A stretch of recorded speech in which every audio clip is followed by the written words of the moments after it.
Merci beaucoup tout le monde. Merci d'être présent dans ce beau samedi après-midi. On réalise avec la belle température. C'est quand même très bien de vous avoir avec nous aujourd'hui. Donc, dans le fond, je me présente. Moi, je m'appelle Guillaume Legault. Je suis organisateur communautaire au CLSC. Je fais partie du Maillon des Basques. Dans quelques petits instants, je vais pouvoir vous en dire un petit peu plus sur le Maillon qui organise l'activité aujourd'hui. Je suis accompagné de quelques collègues du Maillon que je peux laisser se présenter, qui travaillent très fort avec nous pour faire du Maillon quelque chose d'utile et de pertinent dans notre communauté. Bonjour, moi c'est Annie Ouellette. Je travaille au centre de services scolaires du Fleuve et des Lacs. Je connais beaucoup de personnes ici, ça me fait plaisir d'être ici, surtout en compagnie de Mme Karen Larocque. Ceux qui ne la connaissent pas, vous allez rester ici. Merci d'être là. Moi, on continue dans les Ouellettes. Julie Ouellette, Centre Alpha des Basques à Trois-Rivières. Moi aussi, je fais partie du comité. Puis, je suis vraiment contente de vous voir. Puis moi aussi, on a la crème aujourd'hui, qui fait beau dehors. Là, on a les Bonjour, moi c'est Alexandre. Je suis travailleur de rue pour la MRC des Basques à Trois-Pistoles. Je veux seulement vous souhaiter une belle conférence et une belle journée. Merci. Super. Donc, quelques petits mots rapidement sur le Maillon des Basques. Vous l'avez peut-être vu à votre arrivée, il y avait une table avec du matériel promotionnel, dont ceci. C'est le nouveau répertoire Maillon, revu, revampé, amélioré, tout ce que vous avez comme qualificatif positif. On espère que vous allez l'aimer. C'est un bottin qui vous présente toutes les ressources communautaires qui sont disponibles dans notre milieu.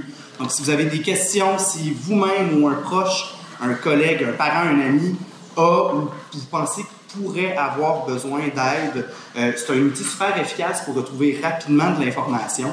L'outil est également en révision actuellement dans son format web. Il y aura très prochainement là, les mises à jour sur le site web qui vont être complétées pour s'agencer à ce tout nouveau document. Donc, le Maillon, quelques petits mots, ça fait 12 ans, un petit peu plus de 12 ans dans les Basques que ça existe. C'est le résultat de la concertation de plusieurs partenaires, donc institutions, organismes communautaires, des intervenants du milieu. Et puis, on a 3 mots-clés pour définir le Maillon qui sont promouvoir, donc promouvoir les services qui existent dans notre milieu, outiller en vous donnant des outils, des conférences, des activités gratuitement qui vont pouvoir vous permettre de mieux répondre aux besoins de vos proches ou des personnes dans le milieu, et également former, parce qu'on offre des formations, notamment en entreprise. Le Maillon, c'est pas plus compliqué que ça. Si vous avez des questions, n'hésitez pas à en parler à des organismes de la communauté. On est en train de voir notre concertation grandir, donc il y a de plus en plus de gens qui se joignent au Maillon. Donc c'est un plaisir de vous présenter l'activité aujourd'hui. Pour ceux et celles que vous connaissez, qui n'ont pas eu le répertoire, dans les municipalités, parce que ça ne sera pas envoyé dans les boîtes postales comme auparavant. Fait que ça va être les municipalités qui vont avoir une copie. Fait que si jamais il y a des gens qui sont intéressés à avoir une copie, je n'hésite pas pour leur dire où s'en procurer. Puis aujourd'hui, n'oubliez pas que j'en remets ici, ceux qui n'ont pas encore leur copie, vous pouvez venir après la conférence, on vous en remettra gratuitement. Oui, puis sinon, c'est possible de nous écrire un courriel ou d'aller tout simplement sur notre page Facebook si vous souhaitez en avoir des copies. Vous pouvez juste nous écrire un petit coucou puis on va pouvoir vous en remettre gratuitement. L'outil est gratuit, fait que c'est un plus. Voilà. Merci beaucoup. Fait que vous êtes revenus ici comme ça, je suis voir mieux. Fait que dans le fond, je vous laisse en très bonne main parce qu'aujourd'hui, on a la chance d'avoir Karen encore pour une deuxième fois. Dans le fond, elle est venue l'année passée, les gens avaient full apprécié. Je sais qu'il y a des gens que suite à la conférence, je vous laisse à la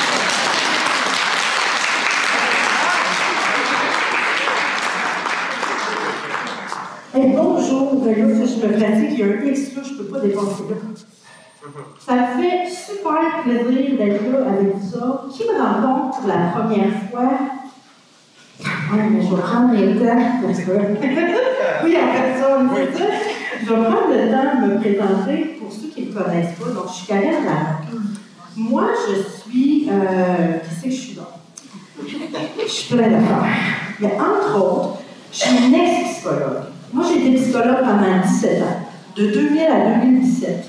Puis en 2017, j'ai décidé de fermer mon bureau.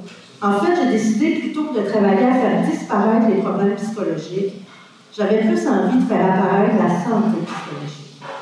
Et ma nouvelle mission, c'est de transmettre mes connaissances, mes trucs, mes astuces au plus grand nombre d'humains possible. Fait que moi, quand je vois des gains d'humains comme ça, ça me rend heureuse. Je suis vraiment contente. Aujourd'hui, on va parler de l'estime de soi. J'ai appelé ça mode d'emploi pour bâtir l'estime de soi. Mon intention, c'est que quand vous allez partir d'ici, que vous ne disiez pas, on dit qu'elle est bonne puis qu'elle est fine, Karen. Non, tu peux te le dire pareil, OK? Tu pourras te le dire pareil. Mais mon intention première, c'est que tu sortes d'ici tantôt puis que tu te dises, je le sais quoi faire pour bâtir mon destin. Je le sais c'est quoi mon prochain pas. Et vous avez votre document, hein? Ce document-là ici. Si jamais vous ne l'avez pas, là, on va trouver un moyen d'en amener jusqu'à vous. Les informations importantes sont là, c'est pour vous permettre, en fait, de vous éviter d'avoir à prendre trop de notes. Puis dedans, vous avez tout ce qu'il faut pour bâtir votre plan d'action personnalisé. Et quand vous allez sortir d'ici, vous allez avoir chacun votre plan, puis le plan de chacun va être différent. Là, avant de commencer, je vais fermer la sonnerie de mon cellulaire.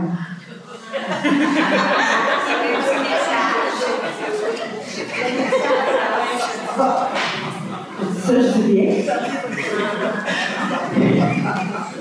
Ça passe pareil. Puis, j'ai un avertissement à vous faire avant de commencer. Ceux qui ont l'habitude de mes conférences connaissent mon super avertissement. Qu'il est strictement défendu de se taper sur la tête cet après-midi. Moi, je prends pour acquis que vous faites votre possible. Les autres, on fait... Oui, madame, on fait notre possible. Je ne pensais pas que ça pouvait surprendre autant que ça. Mais on fait, tous les humains, on fait vraiment notre possible. Puis quand on vient dans une conférence comme ce que vous allez entendre, ça se peut que cet après-midi, vous preniez conscience de certaines affaires. Ça se peut, par exemple, que tu prends conscience qu'il y a des choses que tu fais. Qu'est-ce qui se passe? J'ai fait juste un temps. Ça se peut que tu réalises qu'à tous les jours, tu fais des choses qui te font perdre des points d'estime de toi. Si jamais tu réalises ça, défends-tu de te taper sur la tête avec ça. OK? Moi, je prends pour acquis que tu fais ton possible. Puis jusqu'à maintenant, tu as le droit de plaider l'ignorance. Tu ne le savais pas. Et tu ne peux pas te taper sur la tête avec quelque chose que tu ne savais pas. Si vous voulez continuer de plaider l'ignorance, c'est encore possible. Mais il faudrait trouver un moyen de vous éclipser dans les 5 prochaines minutes. J'en profite pour vous dire que les outils sont ici et ici. Parce que dans 5 à 10 minutes, vous allez commencer à savoir. Puis quand on sait, on ne peut pas désavoir. Et vous ne pourrez plus plaider l'ignorance. Mais jusqu'à maintenant, vous avez le droit. Puis moi, je prends pour acquis que vous avez envie d'apprendre. Si vous êtes là cet après-midi, c'est parce que vous avez envie d'apprendre comment on fait ça pour bâtir l'estime de soi. J'ai un deuxième avertissement. Après ça, je vous lâche tranquille avec les avertissements. Deuxième avertissement, ceci n'est pas une conférence. Je vais aller voir la définition d'une conférence. Une conférence, c'est un discours en public sur une question. Ça veut dire que pendant 1h30, je serai là à vous transmettre de l'information. Là, je me dis, bien là, c'est pour ça que je suis ici. OK, oui, je vais rester là, je vais transmettre de l'information. Mais c'est bien plus un atelier. Voyons. C'est bien plus un atelier qu'une conférence. Parce que vous êtes là, si vous dites, non, elle ne fera pas parler ici, elle ne fera pas aller sur la scène. Pas du tout. Mais avec votre cahier, je vais vous emmener dans une réflexion pour vous amener à identifier c'est quoi ton prochain pas à toi, à toi, à toi, à toi, pour développer ton estime de soi. Fait que ce que j'ai, notre planage, ce que j'ai à l'horaire. Première chose, je trouve ça super important qu'on fasse la différence entre la confiance en soi et l'estime de soi. Parce que la confiance et l'estime,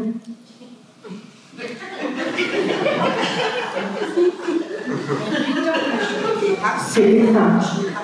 Parce que la confiance et l'estime, c'est deux choses vraiment différentes et ça ne se bâtit pas de la même façon. Fait que, laissez-moi 1 minute et quart pour vous expliquer ça, ça va devenir clair dans votre esprit la différence entre la confiance et l'estime. Puis la différence, ça va être clair, ça va être fait pour le reste de votre vie. Ensuite, je veux qu'on parle de combien notre niveau d'estime de soi, c'est notre responsabilité. On est chacun responsable de notre niveau d'estime de soi. Il n'y a personne d'autre qui peut agir ou faire des choses qui vont développer mon estime de moi. Fait que je veux qu'on prenne le temps de parler de cette responsabilité-là. Puis là, un coup, tu vas être rendu là, tu vas te dire, oh mon Dieu, OK, c'est moi qui est responsable de mon estime, mais comment je vais faire ça? Bien là, c'est là que moi, j'arrive avec mon mode d'emploi. Je t'ai simplifié ça le plus possible pour être. Moi, ce que je veux, c'est quand tu sors d'ici, quelqu'un te demande, ah, oh, t'es allé à la conférence, puis finalement, comment est-ce qu'on fait ça, bâtir notre estime de soi? C'est pas compliqué, 1 ça, 2 ça, 3 ça. OK? Je vais simplifier ça en 3 clés. Puis, on va terminer la rencontre avec une activité, un exercice que j'appelle activer le changement. Parce que là, dans une conférence de même, souvent, quand on sort de là, on est craqué. Fait que ça se peut que dans 1 heure et demie, tu dises, hey, là, je sais comment développer mon estime, check-moi bien. Fait que là, vous allez avoir des belles résolutions, vous allez être bien craqué. Vous savez ce qui se passe avec une résolution, hein? À partir de demain, vous allez commencer à dérésolutionner. Fait que moi, je veux prendre à la fin, on va prendre votre résolution, puis on va la transformer en programmation. C'est une technique que j'ai développée à partir de la programmation neurolinguistique et de l'auto-hypnose. Et je vais vous amener à vous créer une phase de programmation. Et si vous faites la phase de programmation, si vous faites l'exercice d'activer le changement, vous pouvez vous attendre à des changements dans les 24 à 48 prochaines heures. C'est super puissant. Ça vous va-tu comme tranche? Oui. Ben, je dis OK, mais en dedans, ça fait flou. OK. C'est ça. Je suis dans une situation, puis là, il y a quelqu'un qui me dit quelque chose de plat, et là, je me défends. Mais là, tout le monde autour font comme et qu'elle a une chance d'ailleurs. Puis tout le monde réagit. Je veux que vous sachiez que dans un environnement malsain, c'est toujours l'élément le plus sain qui porte les symptômes. Fait que si je suis dans un environnement malsain, puis que moi je suis mal avec ce qui se passe, probablement je suis l'élément le plus sain de la gang. Dans un environnement malsain, c'est toujours l'élément le plus sain qui porte les symptômes. Fait que là, j'ai le choix. Ou je décide que je dis rien, puis que j'évacue après, ou que j'accepte que c'est pas un milieu dans lequel moi je vais être bien développée. Je vais trouver un moyen de changer de milieu. Puis je sais que des fois, on dit, ouais, mais tu sais, Karen, c'est mon travail. Tu sais, la gang, vous n'êtes pas des arbres. Vous pouvez bouger. Même si c'est au travail. On peut changer de poste, on peut changer de travail. Parce que je sais que pour plusieurs, c'est quelque chose qui se fait pas. Mais si le travail vous rend malade, en fait, c'est que là, vous allez avoir peut-être un choix à faire entre ça et votre santé. Puis les 2 grandes questions à vous poser quand vous êtes mal à quelque part, c'est combien de symptômes tu es prêt à tolérer, puis combien tu es prêt à détériorer ta santé. Ça, il n'y a personne d'autre que toi qui peut décider ça. Parce que des fois, il y en a qui me disent, mais Karen, combien de temps je vais t'offrir? Quand est-ce que c'est assez que je m'en vais? Ça dépend. Combien de symptômes tu es prêt à tolérer? Combien tu es prêt à détériorer ta santé? Parce que si tu restes là, les symptômes vont continuer de se développer, puis ils vont s'accumuler, puis ta santé va continuer de se détériorer. Ton équilibre va diminuer, ton estime va diminuer, puis ta confiance va diminuer. Ça coûte cher. Puis tu es sûr que ta peine, puis toutes tes émotions désagréables. Bravo.